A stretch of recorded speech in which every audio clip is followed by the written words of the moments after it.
सोचिए अगर हम आपके किचन में मौजूद दो सबसे आम चीज़ों नमक और पानी से कुछ ऐसा बना सकें जो बड़ी बड़ी फैक्ट्रियों को चलाता है और हमारे शहरों को साफ भी रखता है। सुनने में किसी साइंस फिक्शन जैसा लगता है ना?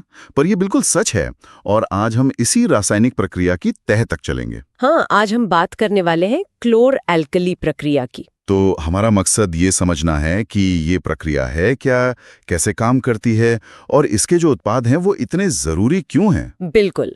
तो सबसे पहला और सीधा सवाल, कोई नमक वाले पानी में बिजली का करंट क्यों दौड़ाएगा? आखिर इससे हासिल क्या होता है? हाँ, सवाल तो वाजिब है। देखिए, जब ऐसा करते हैं तो हमें 3 बहुत काम की चीजें मिलती हैं। 3 चीजें? कौन कौन सी? सोडियम हाइड्रोक्साइड, हाइड्रोजन गैस और क्लोरीन गैस। सुनने में ये तो किसी केमिस्ट्री लैब की शॉपिंग लिस्ट जैसी लग रही है। बिल्कुल। इनके बिना हमारी आधुनिक दुनिया शायद रुक जाएगी।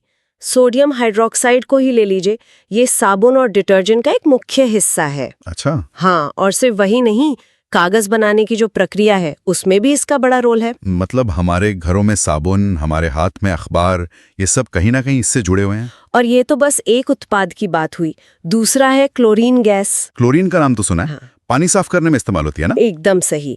इसका सबसे बड़ा इस्तेमाल हमारे पीने के पानी को साफ करना ही है। ये पानी में जो कीटाणु होते हैं उन्हें मारकर हमें बीमारियों से बचाती है। ये तो बहुत जरूरी काम हुआ। बहुत ज्यादा। और तीसरा उत्पाद है हाइड्रोजन गैस। हाइड्रोजन तो भविष्य का ईंधन माना जा रहा है। हाँ, और साथ ही इसका इस्तेमाल उर्वरक मतलब फर्टिलाइजर बनाने के लिए भी होता है। तो आप देखिए, खेती से लेकर सफाई और ऊर्जा तक हर चीज को ये प्रक्रिया छूती है। ठीक है, अब ये तो साफ हो गया कि ये प्रक्रिया बहुत जरूरी है, पर ये काम कैसे करती है? स्रोत के मुताबिक इसकी शुरुआत ब्राइन से होती है। ये ब्राइन क्या है? ब्राइन यानी बहुत ज्यादा नमकीन पानी। मतलब इतना नमकीन कि अगर आप और नमक डालेंगे तो वो घुलेगा नहीं, बस नीचे बैठ जाएगा। समझ गया। इस ब्राइन में 2 रॉड, जिन्हें हम इलेक्ट्रोड कहते हैं, डाले जाते हैं।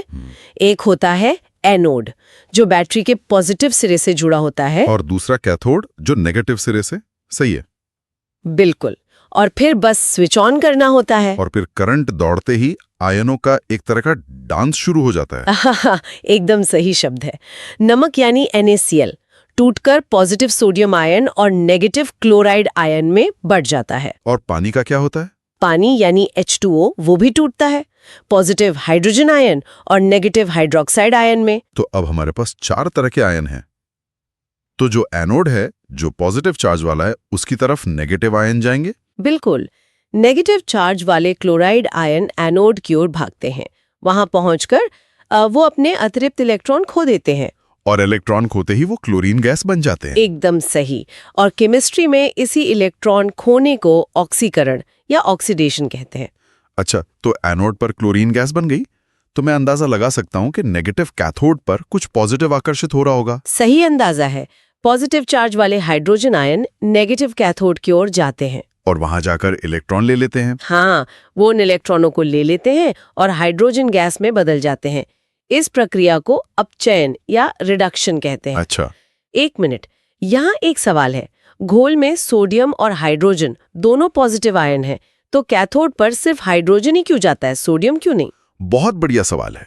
देखिए, आसान शब्दों में कहें तो हाइड्रोजन आयनों के लिए इलेक्ट्रॉन लेना सोडियम आयनों के मुकाबले ज्यादा आसान होता है। तो एक तरह की रेस में हाइड्रोजन जीत जाता है। समझ गया। तो हमें क्लोरीन गैस मिल गई, हाइड्रोजन गैस भी मिल गई, लेकिन हमारा तीसरा उत्पाद सोडियम हाइड्रोक्साइड, वो कहाँ है? अरे वो तो पहले से ही घोल में मौजूद है। वो कैसे? सोचिए, जब क्लोराइड और हाइड्रोजन आयन गैस बनकर निकल गए तो पीछे क्या बचा? सोडियम आयन और हाइड्रोक्साइड आयन। बिल्कुल। और ये दोनों मिलकर बनाते हैं सोडियम हाइड्रोक्साइड। ये घोल कैथोड के पास ही इकट्ठा हो जाता है। वाह, मतलब नमक का पानी और बिजली, और नतीजे में हमें 3 बेहद कीमती औद्योगिक रसायन मिल जाते हैं।